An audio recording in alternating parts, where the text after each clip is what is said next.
Selamat siang, perkenalkan sebelumnya, saya Ana Agung Sagung Mas Karunia Maharani dengan NIM F1D016001. Pada kali ini, saya akan menjelaskan mengenai proposal tugas akhir saya dengan judul Pengenalan Pola Tulisan Tangan Aksara Sasa menggunakan metode Linear Discriminant Analysis dan Backpropagation Neural Network. Proposal outline yang bakal kita bahas kali ini yaitu latar belakang, metode, tinjauan pustaka, diagram perancangan, dataset, preprocessing, ekstraksi fitur, klasifikasi, skenario pengujian, dan yang terakhir yaitu teknik pengujian.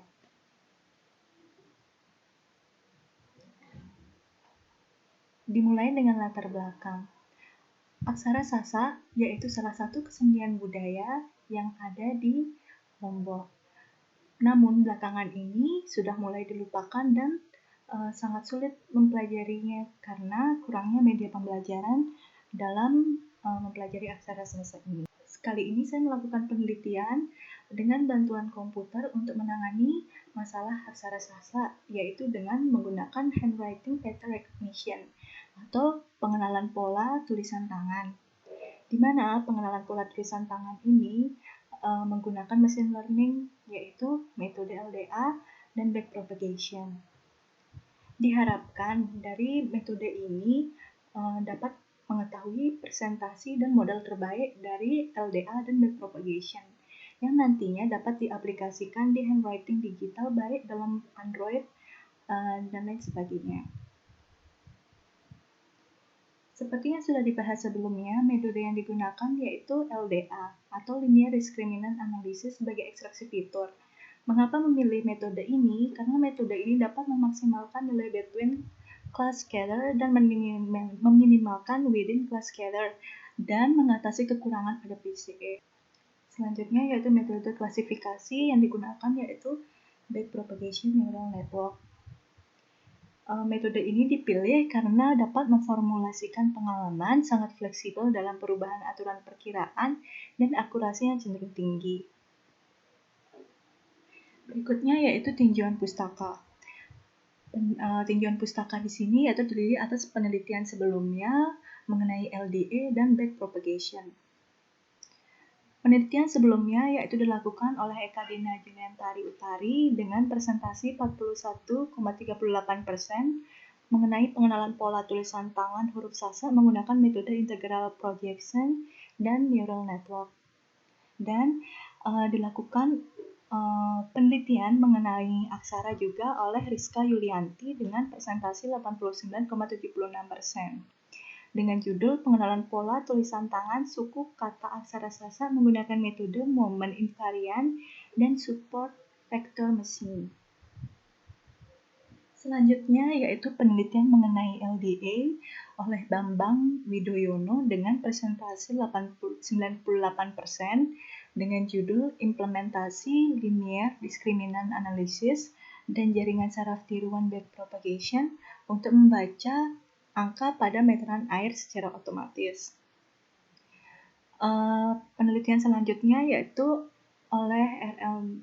Lim, Raymond, dan Gunandi dengan presentasi 80%, yaitu face recognition menggunakan metode LDA. Dan yang terakhir yaitu oleh B. Pradinta, Ernawati, dan Purwandari dengan presentasi 93%. Dengan judul Identifikasi Citra Garis Telapak Tangan menggunakan metode LDA dengan probabilitas Naive Bayesian. Selanjutnya yaitu penelitian mengenai backpropagation oleh Farida Asriani dengan presentasi 95% dengan judul Handwriter Japanese Character Recognition System Using Artificial Neural Network Backpropagation. Dan selanjutnya yaitu Dita Azara Pancurwati dan M. Arif Bustomi dengan persentase 84% dengan judul Klasifikasi Pola Huruf Vokal dengan menggunakan jaringan saraf tiruan. Selanjutnya yaitu oleh B. Isnawati dengan persentase 75% dengan judul Analisa Implementasi Jaringan secara tiruan backpropagation untuk klasifikasi huruf dasar aksara Jawa. Selanjutnya yaitu diagram perancangan. Diagram perancangan terdiri atas dua, yaitu pelatihan dan pengujian. Pada proses pelatihan dimulai dengan start, lalu data latih citra aksara Sasa. Selanjutnya yaitu pada tahap preprocessing. Selanjutnya setelah data di preprocessing akan masuk ke tahap ekstraksi fitur, yaitu menggunakan LDA. Setelah masuk ke ekstraksi fitur, maka fitur-fitur yang telah terpilih atau terekstrak masuk ke tahapan proses klasifikasi dari backpropagation atau ANN. Pada tahap pengujian yaitu start, sama data uji citra aksara Sasa dilakukan selanjutnya ke tahap preprocessing, selanjutnya ke ekstraksi fitur menggunakan LDA. Setelah didapat fiturnya, maka akan diklasifikasikan ke ANN. Template pengambilan data yaitu kertas A4 dibagi menjadi 18 kotak dengan ukuran 4x4 cm. Mengapa 18 kotak? Karena citra aksara Sasa sebanyak 18 karakter. Selanjutnya yaitu kategori sumber pengambilan data tulisan berdasarkan dari SD, SMP, SMA, dan perguruan tinggi, di mana terbagi menjadi pernah dan belum pernah mempelajari aksara. Berdasarkan data yang telah diambil, yang pernah mempelajari aksara hanya sebagian besar SMA dan perguruan tinggi. Jadi jumlah responden di sini masing-masing kategori SD, SMP, SMA itu terdiri atas 10 orang. Dengan banyak perulangan penulisan yaitu 15 kali, sehingga data yang terkumpul yaitu 10.800 data. Ditambah dengan data penelitian sebelumnya sebanyak 2.700 data. Setelah dilakukan penulisan manual pada kertas A4, lalu di-scan dengan resolusi tinggi, dan selanjutnya masuk ke tahap preprocessing. Tahap preprocessing di sini yaitu ada cropping, resize, grayscale, reduksi dimensi, dan normalisasi. Cropping yaitu proses pemotongan citra pada elemen tertentu pada area citra. Proses ini bertujuan untuk mengambil elemen yang diinginkan dari citra, yaitu untuk memisahkan 18 huruf aksara yang ada pada satu citra sebelumnya dan dibagi menjadi 18 citra berbeda. Selanjutnya yaitu resize. Resize merupakan proses pengubahan pixel citra. Proses ini dilakukan dengan mengubah citra pixel. Hal ini berguna untuk mempermudah proses pada sistem dan melihat pengaruh size terhadap penelitian. Grayscale adalah mengubah citra warna menjadi citra keabuan. Grayscale memungkinkan nilai minimal dan warna putih untuk nilai maksimal. Sehingga pada penelitian ini dibutuhkan proses grayscale untuk meringankan kinerja sistem dalam proses pelatihan dan pengujian. Reduksi dimensi, di mana reduksi dimensi dilakukan pada penelitian ini untuk mengubah citra 2 dimensi menjadi citra 1 dimensi. Selanjutnya yaitu tahapan normalisasi, di mana pada normalisasi ini proses mengubah nilai agar nilai bernilai antara 0 dan 1. Seperti pada gambar yang ini yaitu data yang digunakan yaitu 28 dikurangi dengan nilai minimumnya yaitu 24 per 36 dikurangi dengan 24, yaitu menghasilkan 0,333. Selanjutnya yaitu seluruh citra. Di sini saya menggunakan 9 citra sebagai contohnya, di mana hasil dari normalisasinya yaitu sebagai berikut. Selanjutnya kita masuk ke ekstraksi fitur LDA. Algoritma yang pertama yaitu matriks 2 dimensi diubah menjadi matriks 1 dimensi, seperti yang sudah dijelaskan sebelumnya, seperti berikut. Selanjutnya yaitu data training yang didapat kemudian dikelompokkan ke dalam matriks sejumlah kelas.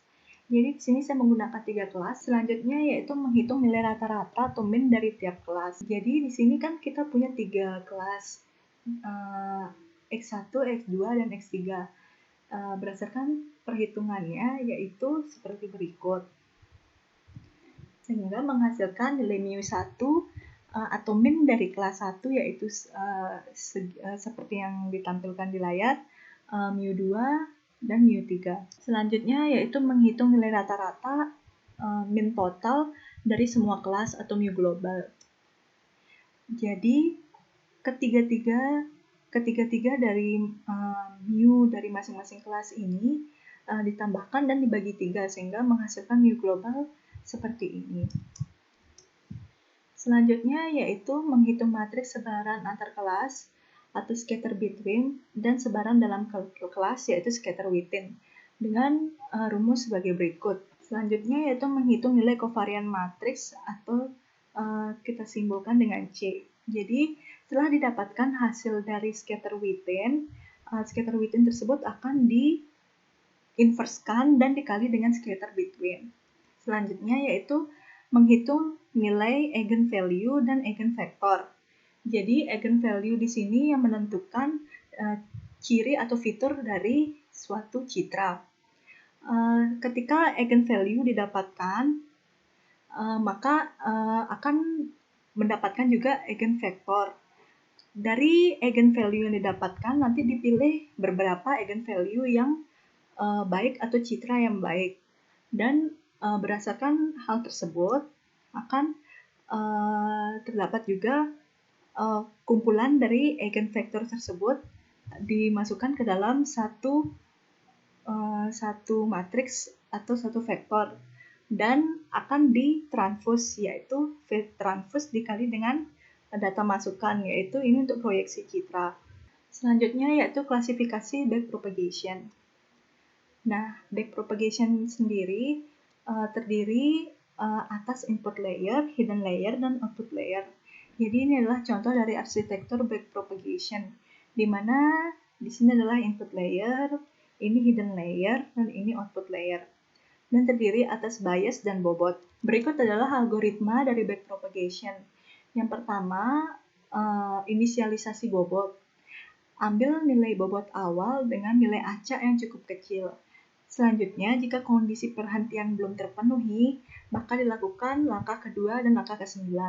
Untuk kondisi perhentian, sejauh ini menggunakan nilai EPO atau nilai error minimum. Selanjutnya yaitu untuk setiap pasang data pelatihan, lakukan langkah 3-8. Algoritma backpropagation ini terdiri atas 3 fase, yaitu feed forward, back forward, dan perubahan bobot. Langkah pertama dari fase feed forward yaitu tiap unit masukan menerima sinyal dan meneruskan ke unit selanjutnya, yaitu lapisan tersembunyi atau hidden layer. Yang selanjutnya, hitung semua keluaran pada lapisan tersembunyi. Selanjutnya, hitung semua keluaran jaringan di lapisan output. Fase yang kedua yaitu backpropagation, langkah-langkahnya menghitung faktor error unit keluaran berdasarkan kesalahan di setiap unit keluaran. Selanjutnya yaitu menghitung faktor error dari unit tersembunyi berdasarkan kesalahan di setiap unit tersembunyi.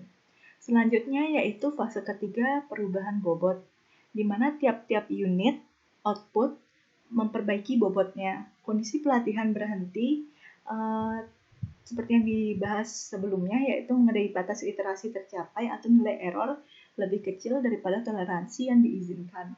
Berikut adalah skenario pengujian sistem jumlah hidden layer 1, 2, 3, dan 4 layer, learning rate yaitu 0,1 sampai 0,9, batas EPO yaitu 1000, batas error yaitu 0,01, pemilihan eigenvalue yaitu 1x8, 1x16, 1x32, dan 1x64, neuron output yaitu 18 neuron sesuai dengan kelas, fungsi aktivasi yaitu sebuah biner, dan pembagian data training dan testing yaitu 70-30%, 75-25%, dan 80-20%.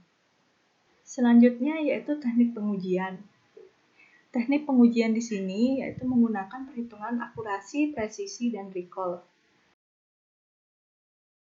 Sekian presentasi dari saya. Maaf jika banyak kekurangan. Selamat siang.